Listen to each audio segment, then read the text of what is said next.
Growing up, money was a ghost in our house. A constant presence we felt but never saw. Whenever we needed something, anything, the answer was always the same. I want to go on the school trip with my friends. My mom would sigh, her shoulders slumping just a little. I'm sorry, sweetie. We just don't have the money. New shoes? The ones I had were still good, she'd say, even with my toes pushing against the front. A visit to the doctor for a persistent cough? It's just a cold, it'll pass. There's nothing left in the budget. Her words were a wall we couldn't climb over, a final verdict. There's nothing left. We learned to stop asking. We learned to make do, to mend, to wait. We thought we understood. We thought we were poor. We weren't poor. We just had a mother who loved us more than she loved herself. I remember her hands. They were never idle. Always mending a torn shirt, kneading dough for bread because buying it was a luxury, or carefully portioning out our meals. She ate last and always the least.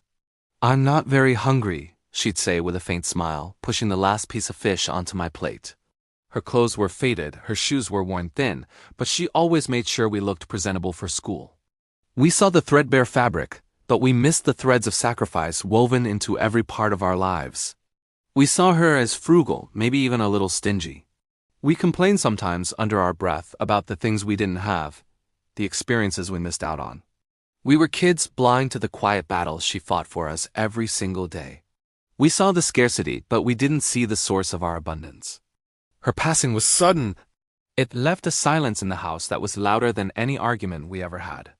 In the days that followed, my siblings and I started the heartbreaking task of sorting through her belongings. The house felt smaller, emptier, as if her presence had been holding up the walls. We started in the kitchen, the heart of our home, the room where she spent most of her time. It smelled of her, of spices and warm bread. We cleaned out the cupboards, packed away the chipped plates she refused to replace, and then we got to the rice jar. It was a large, old ceramic pot that had been in our family for as long as I could remember.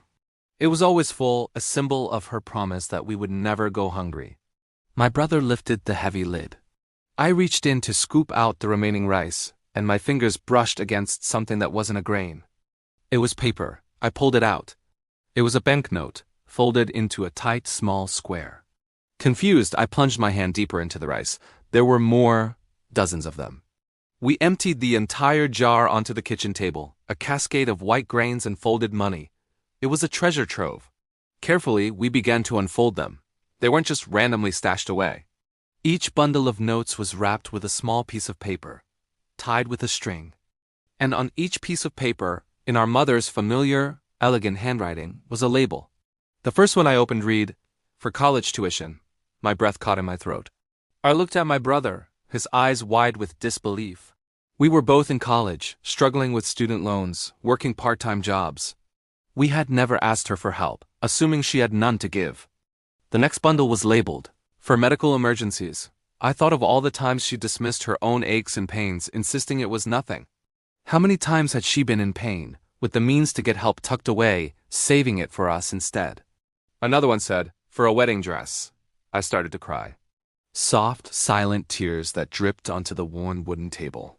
She had been thinking of a future for me that I hadn't even dared to dream of yet. There was money for new shoes, money for school trips, money for dental appointments.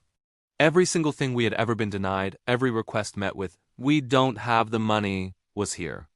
It was a catalog of our childhood needs, a physical manifestation of her love and foresight.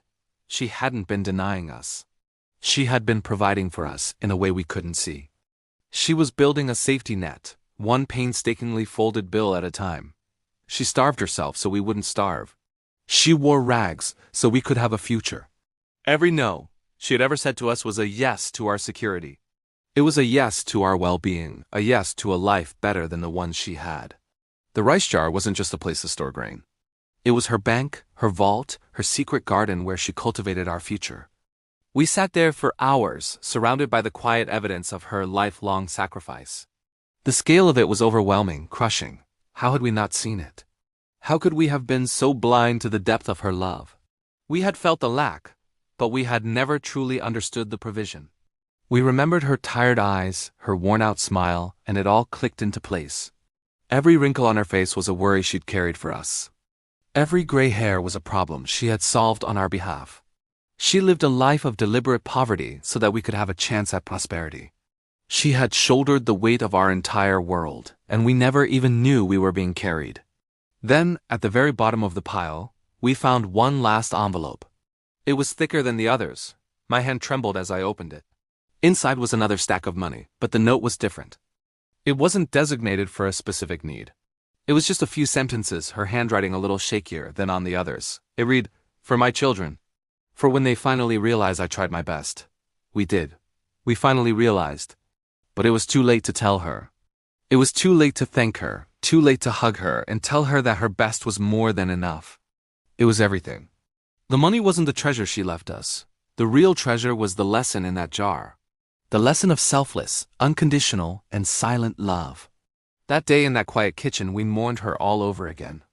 Not just for the mother we had lost, but for the woman we had never truly known. We had seen the provider, the disciplinarian, the frugal homemaker. But we had missed the warrior, the strategist, the silent benefactor who planned for battles we didn't even know we would have to fight. The money in the rice jar was the story of her life, written in currency and sacrifice. And as we sat there, weeping over this profound and painful inheritance, we made a silent promise. We would live a life worthy of her sacrifice. We would carry her love forward, and we would never again take for granted the hidden treasures that lie just beneath the surface of the people we love. We finally understood. It was just too late to say, "Thank you, Mom, we see you." If this story touched you, please share it. Sometimes the greatest acts of love are the ones we never see. And if you have someone like this in your life, don't wait. Tell them you see them. Tell them you love them. Thank you for watching.